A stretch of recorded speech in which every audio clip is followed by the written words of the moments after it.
ہمارے علماء اہل سنت میں بہت بڑا نام ہے علامہ کاشفی صاحب کا. انہوں نے ایک کتاب لکھی ہے فضائل مرتضوی, بڑی پیاری کتاب ہے.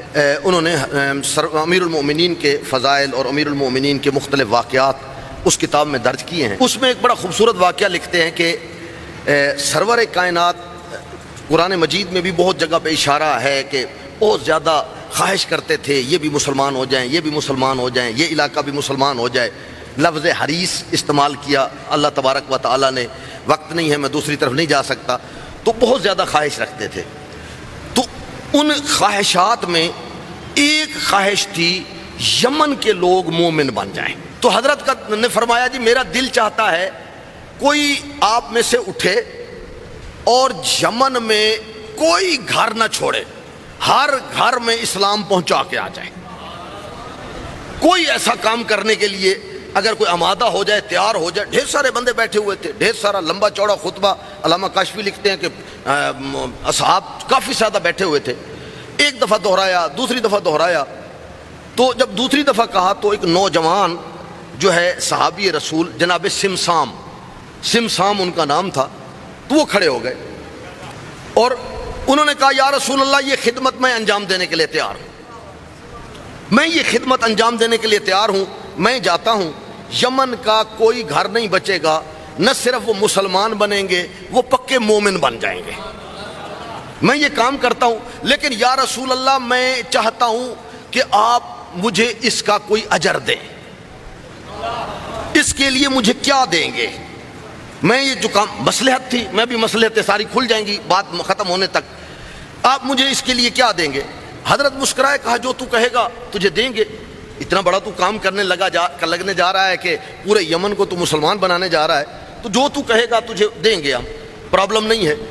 کہنے لگا یا رسول اللہ میں نے 100 سرخ اونٹ لینے ہیں. 100 سرخ اونٹ. اس زمانے میں آج کل جس طرح یہ آپ کی پجارو ہے اور فورچونر ہے, یہ سرخ اونٹ سمجھ لیں فورچونر تھے, چونکہ نقل و حمل کا بھی یہی کام کرتے تھے, لوگوں کو پہنچانے کا. تو وہ بھی 100 وہ میں نے لینے ہیں. حضرت نے کہا ٹھیک ہے جی 100 اونٹ دیں گے. علامہ کاشفی لکھتے ہیں فضائل مرتضوی میں, وہ سمسام کہنے لگا یا رسول اللہ مجھے لکھ کر دے دیں. اچھا اس میں کیا مصلحت تھی کہ لکھ کر دے دیں؟ کیوں لکھوا رہے ہیں جب حضرت کہہ رہے ہیں میں دے دوں گا؟ شاید یہ بتانا چاہتے تھے کل مسلمان آئیں گے, وہ کہیں گے رسول کو تو لکھنا نہیں آتا تھا.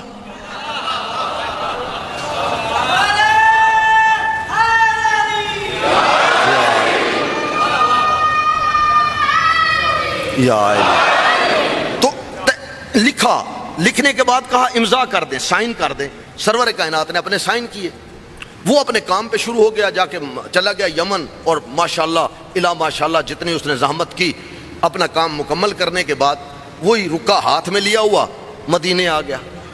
جب مدینے پہنچا اتفاق سے چند دن پہلے سرور کائنات کا وصال ہو گیا تھا. جب سرور کائنات کا وصال ہو گیا, اس کے پاس تحریر بھی موجود تھی, امضا بھی موجود تھے, سائن بھی موجود تھے. تو علامہ کاشفی لکھتے ہیں کہ لے گئے ان کو مسجد نبوی میں. تو وہاں جب گئے تو جا کے انہوں نے بات کی, بے آپ چونکہ بیٹھے ہیں ابھی ممبر رسول پر, تو یہ میرے پاس تحریر ہے اور حضرت نے کہا ہے میں نے اپنا کام کر دیا ہے, اب میں نے انعام لینا ہے, وہ اپنا چیزیں لینی ہیں. تو ممبر سے بیٹھے ہوئے شخص نے کہا سمسام میں تجھے جھٹلا نہیں رہا, اتفاق ایسا ہے جس دن تیری اور سرور کائنات کی بات ہو رہی تھی میں بھی اس محفل میں موجود تھا. میں تو اس وقت سوچ رہا تھا یہ 100 سرخ اونٹ آئیں گے کہاں سے, میں تو اس وقت بھی پریشان تھا. تم 100 سرخ اونٹ, مجھے تو کچھ نہیں دے گئے 100 سرخ اونٹ. پھر وہی آیا جسے سلیمان فارسی کہتے ہیں, انہوں نے کہا سمسام تجھے پتہ نہیں ہے امانتیں لوٹانے والا گھر کون سا ہے؟ تجھے تو پتہ ہے امانتیں کس نے دینی ہیں. اور یہ جو امانتیں سرور کائنات چھوڑ کے آئے تھے نا ہجرت, تو اس وقت جو امانتیں لینے والے آئے تھے وہ بڑے چلاک بن رہے تھے.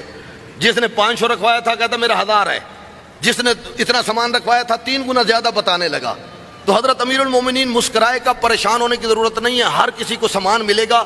ہاں جی آپ آ جاؤ, آپ کا سامان بلایا, غلام رسول کا جو سامان ہے جلدی سے باہر آ جائے. وہ سامان گواہی دیتا تھا کہ میں اس بندے کا ہوں اور اتنا ہوں، کہا لے جاؤ اس کو. تو یہاں تو فراڈ نہیں چل سکتا. تو انہوں نے لیا، دروازہ بطول کی طرف تشریف لانے لگے. علامہ کاشفی فضائل مرتضوی میں لکھتے ہیں ابھی دروازے پہ نہیں پہنچے تھے، اندر سے آواز آئی امیر المومنین کی، سلیمان یہ سمسام ہمارا مہمان ہے، اسے ایک رات اپنے گھر میں رکھو، اسے بتاؤ صبح میرا بیٹا حسن تجھے 100 سرخ اونٹ دے گا. اچھا اب یہاں سے فضائل مرتضوی کی بات نہیں ہے، میں اپنی بات کر رہا ہوں. میرا ذہن یہ کہتا ہے کہ مدینے میں جب مسجد میں گیا تھا تو ڈھیر سارے لوگ بیٹھے تھے، تو اب ساری رات کچھ جذباتی قسم کے لوگ بھی ہوتے ہیں، وہ گنتی کرتے رہے ہوں گے جی وہ فلاں کے 25، فلاں کے 10، فلاں کے 15، ساری رات حساب کرنے کے بعد کہتے ہوں گے یار یہ پورے مدینے میں تو 80 بھی نہیں پورے ہوتے. تو نہ جانے آقا حسن کیسے دیں گے 100 اونٹ. اور میرا ذہن یہ کہتا ہے، یہ بھی ان کے جملے نہیں ہیں، میرا ذہن یہ کہتا ہے صبح جب میرے آقا حسن مجتبی آئے اونٹ دینے کے لیے تو لے کے چلے سمسام کو، تو اکیلا سمسام نہیں گیا ہوگا، پورا مدینہ آج حسن کے ساتھ چل کے جا رہا ہوگا. آج مدینے میں حسنی جلوس نکلا ہوگا. پہنچے ایک پہاڑی کے پاس تو وہاں ایک رسی موجود تھی. میرے آقا حسن مجتبی نے کہا سمسام یہ رسی لے لو، میں تمہیں اونٹ دیتا جا رہا ہوں، تم اونٹ شمار کرتے رہو. اونٹ دینے شروع کیے، کہا 1 ہو گیا، 2 ہو گئے، 10 ہو گئے، 90 ہو گئے، 98 ہو گئے، 99 ہو گئے. جب سمسام نے کہا یا رسول اللہ بس کریں میرے 100 پورے ہو گئے، تو اس وقت حسن مجتبی نے فرمایا سمسام اگر تو آج بس نہ کہتا تو قیامت تک لیتا رہتا، میں تجھے دیتا رہتا.